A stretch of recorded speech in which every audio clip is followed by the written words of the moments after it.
Right గా ఏపీలో road ప్రమాదాల నివారణపై సీఎం చంద్రబాబు దృష్టి సారించారు. ప్రతి రోడ్డు ప్రమాదంపై థర్డ్ పార్టీ ద్వారా ఆడిటింగ్ నిర్వహించాలని ఆదేశించారు. ఇక ప్రమాదానికి కారణం వాహనమా, డ్రైవరా లేక రోడ్డు ఇంజనీరింగ్ లోపమా అన్న వివిధ అంశాలను గుర్తించేలా ఆడిటింగ్ జరగాల్సి ఉందని స్పష్టం చేశారు. సీఎం చంద్రబాబు అధ్యక్షతన రోడ్డు సేఫ్టీ కౌన్సిల్ సమావేశం జరిగింది. రాష్ట్ర, జిల్లా స్థాయిలో రోడ్డు సేఫ్టీ ఏజెన్సీల నియామకం, రాష్ట్ర రహదారి భద్రతా నిధి, రహదారులపై బ్లాక్ స్పాట్లను సరిదిద్దటం, ప్రమాదాలను నివారించేలా క్రాష్ బారియర్లు, డ్రైవర్లకు శిక్షణా కార్యక్రమాలు తదితర అంశాలపై ముఖ్యమంత్రి సమీక్షించారు. ప్రతి 3 నెలలకు ఒక్కసారి ఈ అంశాలపై పురోగతిని సమీక్షించుకునేలా రోడ్ సేఫ్టీ కౌన్సిల్ సమావేశాన్ని ఏర్పాటు చేయాలని సీఎం ఆదేశించారు.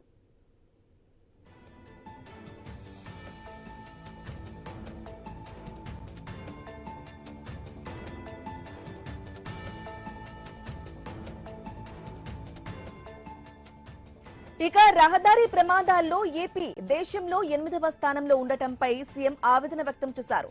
నెల్లూరు, తిరుపతి, పలనాడు, అన్నమయ్య, కాకినాడ జిల్లాల్లో అత్యధికంగా రోడ్డు ప్రమాదాల్లో మరణించిన వారి సంఖ్య ఎక్కువ ఉండటంపై కారణాలు ఆరా తీయాలని అధికారులను ఆదేశించారు.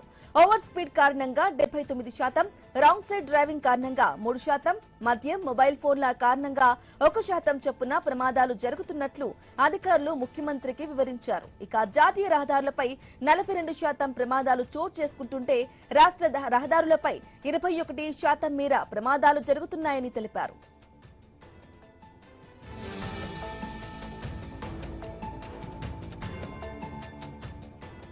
ఇక ట్రాన్స్పోర్ట్ వాహనాల్లో స్పీడ్ గవర్నర్లను నిబంధనల మేరకు ఏర్పాటు చేయాలని చంద్రబాబు ఆదేశించారు. రవాణేతర వాహనాలకు కూడా వీటిని ఏర్పాటు చేసే అంశంపై ఆలోచన చేయాలని పేర్కొన్నారు.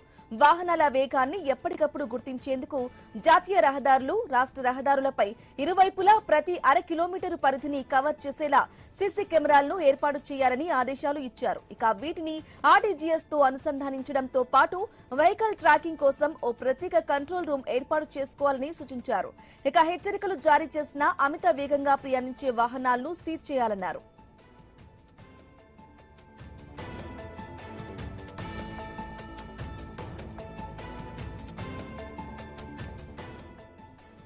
అలాగే అనధికారికంగా వాహనాల్లో మార్పు చేర్పులపై కఠినంగా వ్యవహరించాలని ముఖ్యమంత్రి చెప్పారు.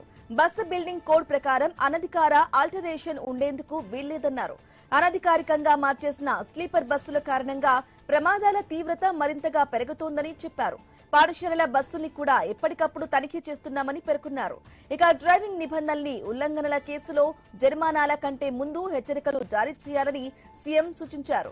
5 సార్ల కంటే ఎక్కువగా నిబంధనలు ఉల్లంఘిస్తే డ్రైవింగ్ లైసెన్స్ ను రద్దు చేసేలా త్వరలో కేంద్రం నోటిఫికేషన్ జారీ చేయాలని భావిస్తున్నట్లు అధికారులు వివరించారు. ప్రతి ఏటా నవంబర్ నెలలో 3వ ఆదివారం రాష్ట్ర, జిల్లా స్థాయిలో రోడ్డు సేఫ్టీ కార్యక్రమాన్ని నిర్వహిద్దామని సీఎం చంద్రబాబు స్పష్టం చేశారు.